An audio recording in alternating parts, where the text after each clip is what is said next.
Liverpool continued their fine winning run as they beat Bournemouth down on the south coast 4-0.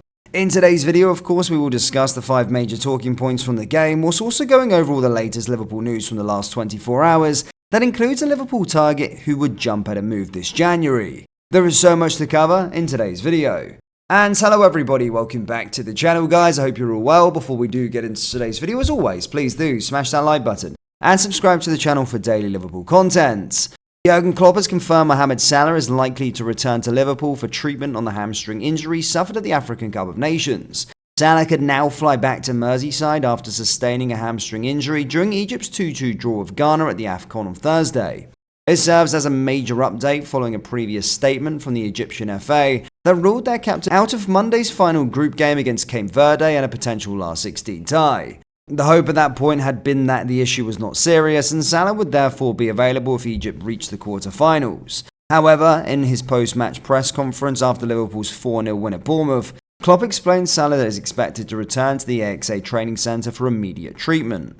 He said, "That's the plan. If that's already decided 100%, I don't know. That's the plan," he told reporters. If he cannot play however long he's out, I think he's probably everybody sees it makes sense and he does rehab with us or with our people. That's the plan, but if that's now written in stone already, I don't know.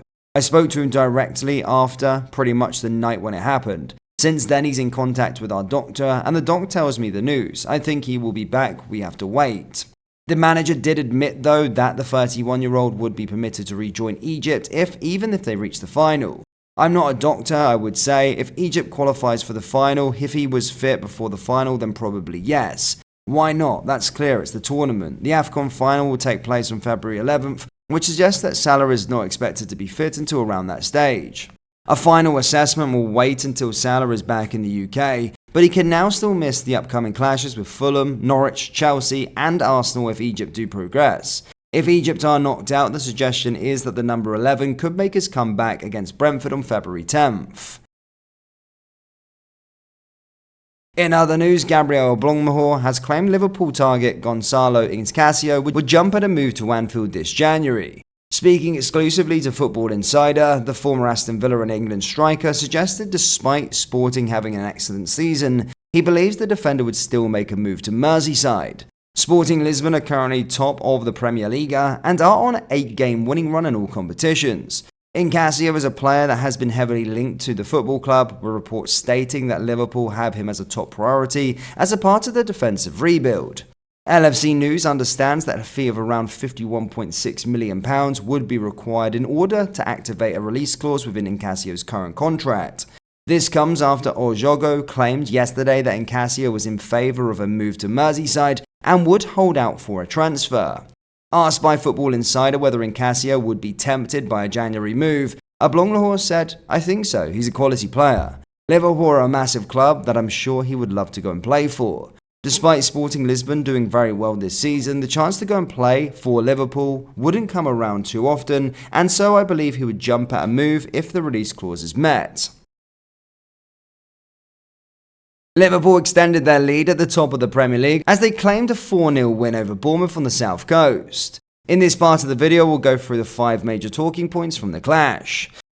McAllister puts on a midfield masterclass. After Liverpool failed to add a big money holding midfielder to their squad last summer, you might have thought that this January window would have been defined by the calls to sign one. But that there has been no such clamour owes much to the fact that Alexis McAllister is increasingly looking at home in a role so many declared he could not play. The Argentine showed as much here, putting on one of the best performances in a Liverpool shirt to help his team control what should have been a tricky away game. An 87% passing accuracy, 11 passes into the final third, and 4 chances created are a testament to the quality on the ball McAllister showed. But he also evidenced an underrated aspect of his game in winning 12 out of 17 duels and recovering the ball a remarkable 15 times. As long as you can provide a compact formation, Maka is an outstanding 6, praised Klopp post-match. He really does have everything required to thrive as a number 6. Konate and Van Dijk are the league's best pair. Of course, as much as Liverpool controlled things in the middle, there were still moments when Bournemouth were able to threaten their box. However, Areola's men only found themselves running into the brick wall that is Virgil van Dijk and Ibrahima Konate, who might well be the Premier League's best defensive pairing at this moment in time. Here, Van Dijk made 5 blocks and 4 clearances, while Konate won an impressive 8 out of 10 aerial duels and 4 out of 5 on the ground as Bournemouth were consistently repelled. If Jurgen Klopp can keep this pair consistently injury-free, then Liverpool have every chance of keeping their remarkable recent form going. Núñez gets much-needed confidence boost. Liverpool fans have been entirely right to point out that during a recent barren run in front of goal, Darwin Núñez has still been a net positive for the team. Not only has the Uruguayan been racking up assists, he has also pressed and made things happen with his runs in behind and hold-up play. Still, a return of 1 goal in 16 appearances isn't good enough for a player of his quality, particularly when it's a result of missing chances. With that in mind, the hope will be that this brilliantly taken brace can provide confidence boost for Núñez that ushers in a purple patch in front of goal. His 10th goal of the season had the Liverpool fans singing "Shit Andy Carroll" ironically. Connor Bradley continues to shine. It cannot be talked about enough that Liverpool have lost a world-class right-back in Trent Alexander-Arnold due to injury and have simply plucked a more than capable replacement from their academy in Connor Bradley.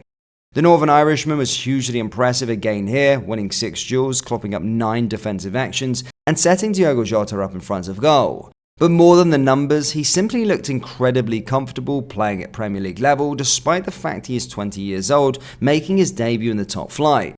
That is testament to the incredible work done by the academy during what is lining up to be a golden era for talent production, and of course the player's own quality and temperament. Reds failed to get VAR rubber the green. In a week that has seen Nottingham Forest write to the PGMOL about a referee spray, it would be fair to say that the discourse around officials is getting out of hand. But that doesn't mean Liverpool can't feel aggrieved that they didn't get the rubber the green in terms of decisions in this win.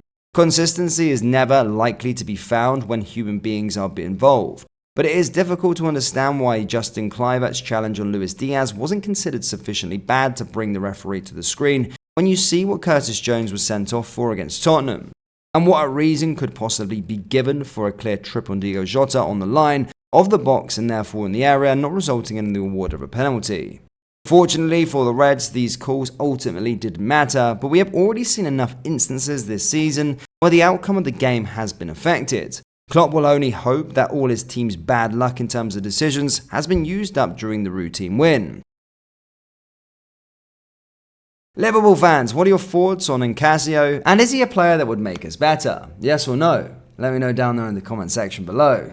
That brings us to the end of today's video. As always, please do smash that like button and subscribe to the channel for daily Liverpool content. Thank you, and I'll see you all next time. Take care. Push.